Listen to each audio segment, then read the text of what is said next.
जो top leadership है, big leadership of the various organisations, क्या वो मीडिया से थोड़े हटते हैं क्या? आई मीन उनका मीडिया के इतने अपीयरेंसेस नहीं है, उनके जो थॉट्स विचार है वो इतने, वो भी कारण क्या कि हमारा पुराना जमाना का है ना, हम सब काम चुपचाप करना चाहिए, जिसको कहते हैं मान लो दायां हाथ दान देता है तो बाएं हाथ को पता नहीं लगना चाहिए, है ना। जी, जी। वो उस जमाने की चीज थी जब हमारा एक समाज एक एग्रेरियन सोसाइटी था, गांव में रहते थे ना भाई, गांव में हम लोग रहते थे, विलेज सोसाइटी था। तो मान लो सपोज एक किसी का लड़का कहीं पैदा हुआ, रिश्तेदार पैदा होते, एक कम्युनिटी में पता होता था ना कि इसका लड़का है, शादी ब्याह के लिए सब एक दूसरे को जानते थे। अब सब अपने रियल, जिसको कहते हैं, मैं होमलैंड वर्ड नहीं यूज कर, जिसको कहते हैं अपने गांव से उजड़ करके सब अर्बनाइज हो गए हैं, तो अपरूटेडनेस हो गए ना। हाँ। तो आज सबको कनेक्ट करने के लिए टेक्नोलॉजी तो अच्छी चीज है ना, कनेक्ट करने में कोई हानि नहीं है ना। हाँ। हमें ये सब का यूज करना, जैसे आप देखो हम लोग सब पढ़े हुए हैं, उस जमाने में कहाँ आजकल कोई अलुमनी मीट होता था, बैचमेट मीट होता था। अब 25 साल 30 साल के बाद डिस्कनेक्टेड लोग टेक्नोलॉजी का यूज करके मिल रहे हैं, तो अच्छा ही हो रहा है, तो हमें करना चाहिए। उसमें क्या है कि हमें भी सबसे बड़ी चीज अपने जो लीडरशिप है उसको भी एजुकेट करना चाहिए। जो हमें झगड़ा करने की जरूरत नहीं है, हमें रजिस्ट करने की जरूरत नहीं है। हाँ। मैं आपको बता रहा हूँ कि मैं रामस्वरूप जी के पास 30 साल पहले गया, तो 30 साल मैं भी यंग था जी। तो बोला कि बहुत सारा चीज हम बताते हैं, कोई हमारा सुनता नहीं है, हमारे लोग इसकी बात मानते नहीं है, सुनते भी नहीं है, इसको वेटेज भी नहीं देते हैं। अच्छा। तो उन्होंने बोला कि देखो धैर्य रखो, तुम्हारा टाइम आएगा, है ना, क्योंकि अब वो जिस परिस्थिति में जो लोग काम किए हैं उनको वही समझ में लगता है। जब आपका टाइम आएगा फिर आप अपना यूज करो, उसके लिए तो थोड़ा धैर्य रखना पड़ेगा ना। जी। आपका अभी next edition of World Hindu Congress हो रहा है बैंकॉक में, राइट? कुछ हाँ, क्या है अगले 24, 25, 26 नवंबर को वर्ल्ड हिंदू कांग्रेस बैंकॉक के बैंकॉक इसलिए है ना कि पहला हमने वर्ल्ड हिंदू कांग्रेस दिल्ली में किया था, शुरुआत भारत में किया था। उसका किसी चीज करने के लिए ओकेजन है, तो उसका 2 ओकेजन था। एक तो राष्ट्रीय स्वयंसेवक संघ के जो फाउंडर थे, हम लोग कहते हैं आद्य सर संचालक, फाउंडर संचालक परम पूज्य डॉक्टर केशव बलिराम हेडगर, उनका 125th एनिवर्सरी था जी। और विश्व हिंदू परिषद का 50 वर्ष था। अच्छा। तो हमने सोचा कि there is no better way to pay tribute to this great people, तो हमने पहला एक ओकेजन के रूप में दिल्ली में किया। फिर 2018 में शिकागो में किया था। शिकागो में, हाँ। उसका उद्देश्य था कि देखो आप सब जानते हैं सितंबर 11 को स्वामी विवेकानंद का लेक्चर हुआ था।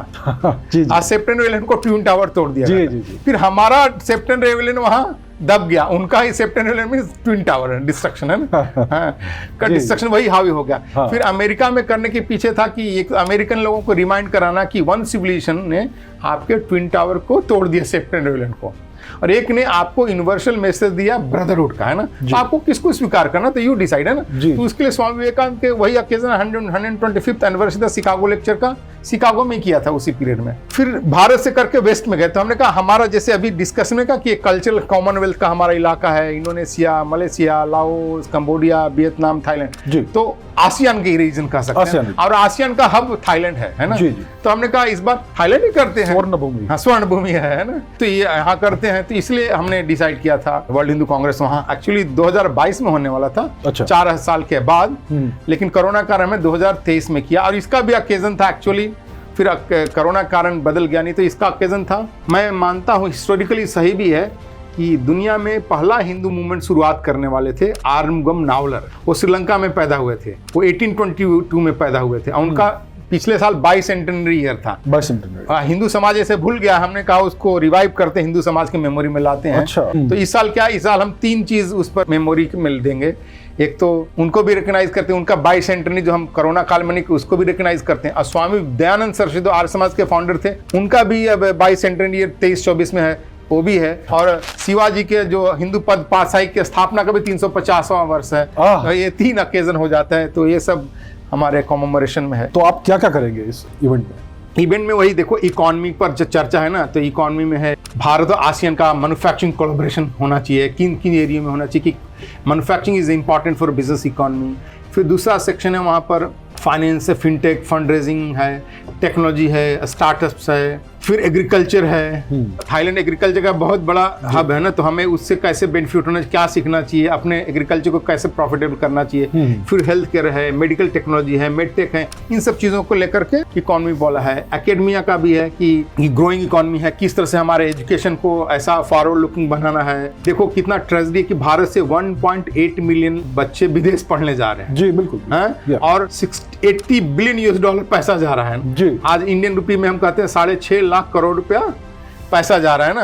अगर उस पैसे को हम भारत में सेव करें हर साल, तो हम हर साल 50 IIT, फुल 50 IIT और 100 IIM बना सकते हैं ना। बिल्कुल बिल्कुल। तो ये सारा चीज कैसे हम भारत में डेवलप कर सकते हैं, वो एजुकेशन एंड एकेडमिया, और एकेडमिया को कैसे, जो हिंदू फोबिक जो एजेंडा उसको कैसे काउंटर करना, इस पर मीडिया का है। फिर वही मीडिया में इंटरटेनमेंट इंडस्ट्री भी पैनल है, न्यूज़ है, प्रिंट है, सोशल मीडिया है, का भी पैनल है, उनको भी सब इनवाइट किया है। फिर पॉलिटिकल का भी है, बहुत सारे भारत से बाहर के अधिकांशतः, कुछ भारत से भी आएंगे, जो प्रैक्टिसिंग पॉलिटिशियन, मिनिस्टर, डिप्लोमेट हैं, एस्पायरिंग पॉलिटिशियन, वो सब भी आ रहे हैं। उनका फोकस कॉन्फ्रेंस है, यूथ का है, ऐसे वो उन्हीं सब एजेंडा पर है, वीमेन का है। और होता है कि जनरल समाज के सामने क्या क्या चैलेंजेस है, किन किन एरिया पर हमें काम करना है, जैसे बोला ना फ्यूचर जनरेशन है, इन सब चीज़ों पर फोकस करना है। टेम्पल हमारा लिबरेट करना है ना, टेम्पल लैंड लोगों ने कैप्चर कर लिया, उसको रिकवर करना। तो इन सारा चीज़ों पर सारा डिस्कशन है अलग अलग 7 कॉन्फ्रेंस में। अब कुछ ग्रैंड पैनल भी हैं जो लार्जर इशू पर फोकस कर काम करेंगे। इसलिए मैं तो निमंत्रण देता हूं कि सारा इन्फॉर्मेशन वेबसाइट पर उपलब्ध है, www.worldhinducongress.org, और सारा इन्फॉर्मेशन अवेलेबल है।